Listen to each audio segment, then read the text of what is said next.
Am I the asshole for not budging on my wedding color scheme? First time Reddit post, long time Reddit lurker. Made a fresh new account just to post this. So my fiancé, F34, and I, M27, have been dating for almost 5 years and have been engaged for about 9 months. We've recently started discussing about planning the wedding.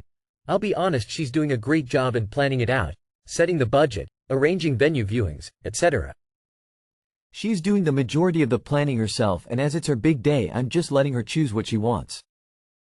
We've recently gotten to the stage where we have to talk about color schemes for my suit accessories and the bridesmaids' dresses. My favorite color is Cadbury purple, it always has been. So I said I want that. At first she just said, okay, and we moved on. It then got to the point where she was suggesting different types of colors we could have. Lilac, peach, sage green, baby blue. I said, I already told you I want Cadbury purple. She said that I can't have Cadbury purple because it doesn't go with anything. I said I am fine with her picking and choosing everything to do with the wedding, but the only input I want to add is what I will be wearing.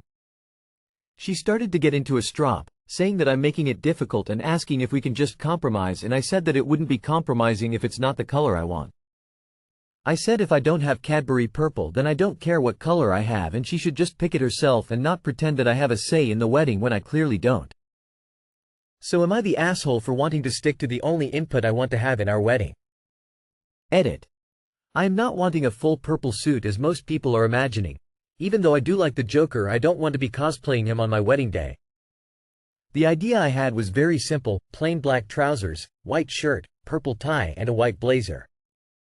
For extra context, the main reason my fiancé isn't keen on the color is because it doesn't go with the aesthetics of our venue. It's a beautiful modern rustic barn with fairy lights and bright atmosphere. She believes that the color I chose will contrast too much on what she envisioned. To the people saying that because we can't pick a color we shouldn't get married, we're not going to let a color scheme end our relationship. I understand that my taste may not be the best. I've never been one to care about how I look, and I don't really wear anything special other than football tops and joggers. But I do like my idea of what I want to wear, and I don't think it's too outlandish, and if you do, then, hey, you're entitled to your opinion on that. I also don't know if I explained it too well. With the planning itself, we are very early stages. We've not even set a date yet. All the work which has been done so far is budget, a few venue viewings, guest list, which I did have an input in, and starting to pick a color scheme. Just for those who are berating me in the comments saying that she has done all this work by herself, and I'm making it harder for her. The work hasn't begun yet. I've told her if she wants my input on anything I'll help, but I don't want to get in her way of having the wedding she wants. If you guys can't compromise on wedding colors, your marriage doesn't look too promising. It is so much harder once you get married. Would you consider purple ties? Purple flowers or decor? I think that deep purple could go with lots of things, or even her bridesmaids' dresses. She probably just wants you to wear a normal, black suit or something more normal. Sit her down and ask. Do you have to wear all purple or just a piece? Ash. You are the asshole. Not because you want to have your purple suit stuff, but because you're not involved with any of the other planning. You can't just plan one thing and then leave everything else to your fiancé. Cause of course your pick is going to clash with everything else. You boxed yourself into a corner by not being involved in any of the other decisions. Now your previous color scheme doesn't go with anything else. If that's something that's important to you in the wedding, you gotta be involved in the rest of the planning. You are the asshole. You've dumped the burden of planning everything on her, then give her the challenge of trying to incorporate Cadbury purple into a decent color scheme. She's offered several compromises of non-traditional colors, so it's not that she wants to stick you in traditional black, she just can't figure out how to plan a wedding with Willy Wonka. But you're unwilling to work with her at all. You've only contributed to one decision, and it's now dictating the rest of the wedding that you aren't even planning. Lol, this one is hilarious. Buddy, you don't get a say if you don't help with the planning, plain and simple. You get to come in and make an executive decision, and then she needs to source suits, decorations, and other wedding items in your specific Cadbury purple? Ridiculous. If you were an active participant in the wedding planning process, that would be different, but you're sitting back and letting her do all the work so you can just show up day of and enjoy yourself. 10,000% you are the asshole. You are the asshole. You can't expect to leave all planning to your fiancé, then get mad when she does all the planning.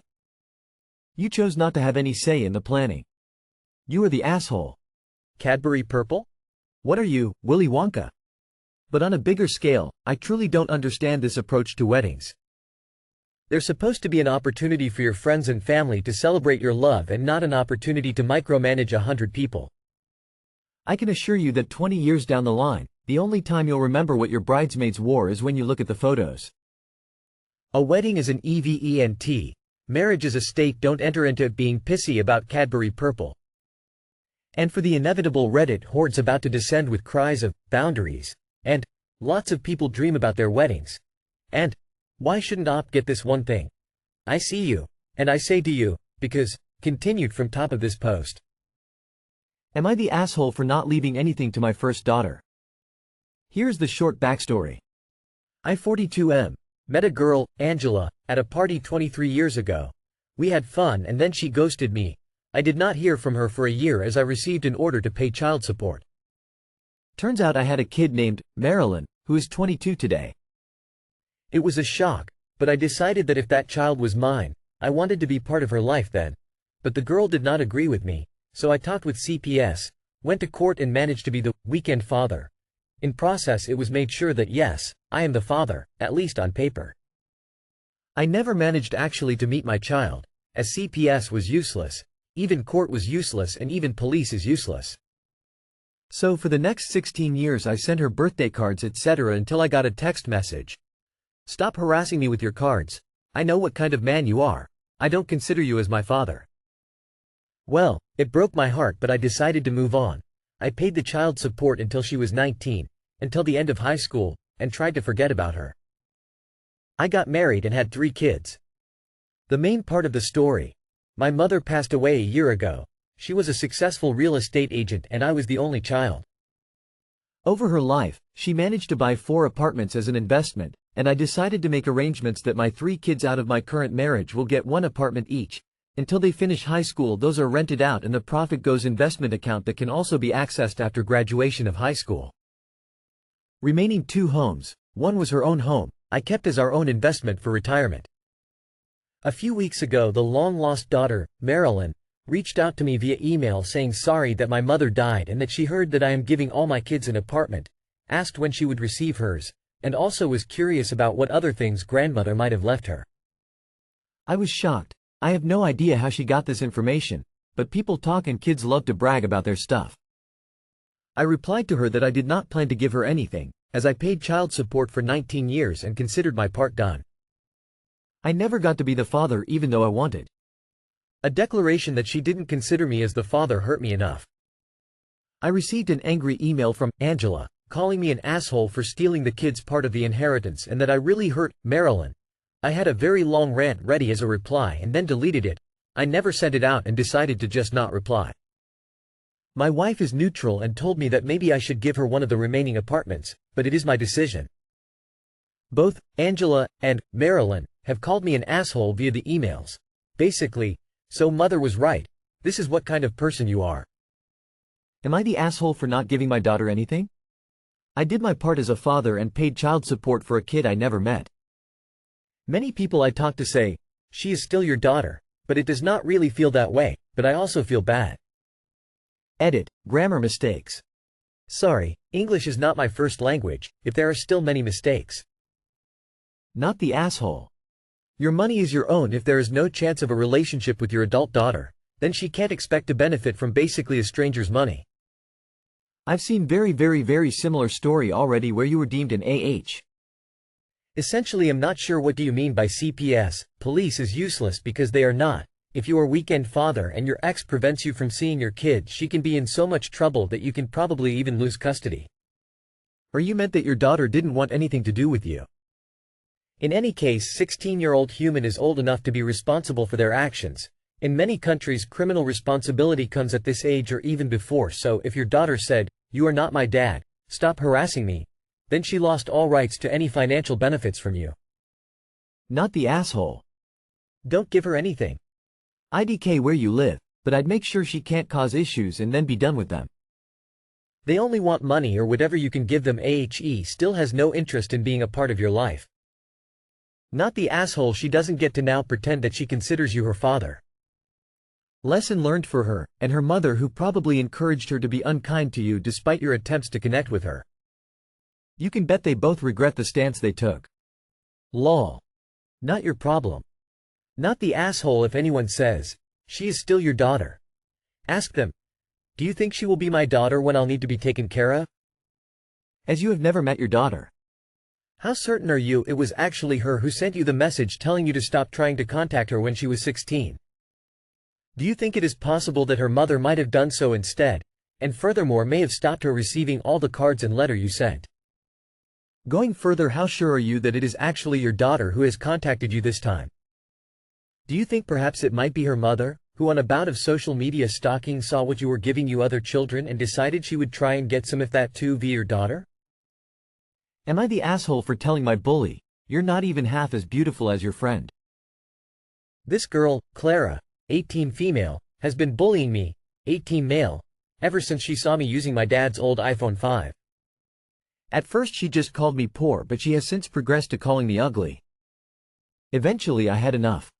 One day when she was calling me ugly again and her best friend, 18 female, Kate was standing next to her, I told Clara, you're not even half as beautiful as your friend, and you call me ugly? I made that comparison because objectively speaking she's beautiful. Calling her ugly wouldn't have worked. It would bounce off of her. But comparing her to her friend did work. She glared at me. Kate giggled and then Clara glared at and told her to shut up. My friend said it was underhanded and I shouldn't aggravate her and escalate things. Not the asshole, it's actually the perfect thrust. You're being bullied with words. You have the right to defend yourself with words. The fact is, the ugliest one in a group will always have inferiority issues with the cutest one in the group. You hit on the one thing that probably bugs this girl the most. Bravo. If she comes at you again, tell her the only reason her group keeps her around is because they all look better by comparison. Rolling on the floor laughing, that ought to really hit home. Then if she says anything, tell her that's how it feels when you bully me for nothing. Don't start mess, won't be mess. Lol, genius. You probably just broke up a friendship too. Not the asshole. Not the asshole, son. Bullies deserve anything they get. Get a new friend. Why would she be okay with someone bullying you but then you give her the same she does and it's underhanded? I would have had my friend's back, not critique her. Not the asshole, your comeback was perfection. Not the asshole. Turnabout is fair play. Am I the asshole for yelling at my pregnant co-worker? I, 23F, share an office with my co-worker, 29F, who is 7 months pregnant. Since she found out about it, she talks about nothing else. I get it, it's exciting. However, I came to a point where I can't handle it anymore. A little backstory. I'm infertile and had a hysterectomy due to cancer when I was 18. I told her multiple times in the past that I would rather not to talk about her pregnancy because it's a sensitive topic for me. I did not got into details as I don't want to share my medical history with everyone, and she stopped, for the rest of that day. Today I couldn't stand it any longer. She again started talking about how her back hurts and because of the weather her feet were very swollen. I yelled at her, just shut the fuck up and don't bother me with your baby. You at least have a uterus to carry one. She immediately started crying and left the office and later called in sick and went home. Am I the asshole? Edit. I have no issue being around pregnant women or kids. What is an issue for me is that she talks about it for 5 months straight and about nothing else. I tried to suck it up the first 3 months and then started politely telling to stop talking only about her pregnancy. I just talked about the situation with another coworker a few minutes ago. She is also annoyed by her and avoids her. She said I was maybe a bit too rude, but it needed to be said. I will apologize to her tomorrow. You are the asshole. You overreacted. I'm sorry about your condition. But you should have handled this in a completely different manner. She wasn't even talking about her baby. Yes, the fact that she had these symptoms are a side effect to the pregnancy. But she didn't even mention the baby. What if she had said she had to go to the restroom? Would you have said, oh my gosh, quit saying that? You're only saying that because you're pregnant and a child is pressing into your bladder. It's not okay. You need to act professional, you're at work. You are the asshole. You don't have a right to speak to anyone that way. regardless of how annoying you personally find it. You suffered a tragedy at a young age. For that you have my sympathies. It doesn't give you the right to take your anger out on someone else, particularly when they don't know the details of your circumstances. Furthermore, you've now put yourself at risk of creating a hostile work environment and could lose your job over it. Your inability to regulate your emotions is not anyone else's responsibility. You owe your colleague a sincere apology. You are the asshole. I get the stigma of not being able to have children, and there is no doubt about the trauma you have gone through at a young age. It sounds horrific, and people should indeed be more sensitive to those who cannot, for one reason or another, have kids. But yelling at someone because they are complaining of legitimate pain? Asshole move. Massive, you are the asshole. You don't live in a child-free world and people will be pregnant. It is not their responsibility to cater to your mental health struggles when you won't even tell them about it. Go to therapy. YTA. You should try therapy and apologizing. You are the asshole. It's pretty normal for coworkers to talk about what's going on in their lives. It's just small talk. Telling your coworker to shut the fuck up is not acceptable, and you shouldn't be surprised if this is escalated to HR and you end up facing some level of disciplinary action. It sucks you can't have children, but you need to get a grip and get into therapy, because lashing out at anyone who can is not a way to go through life.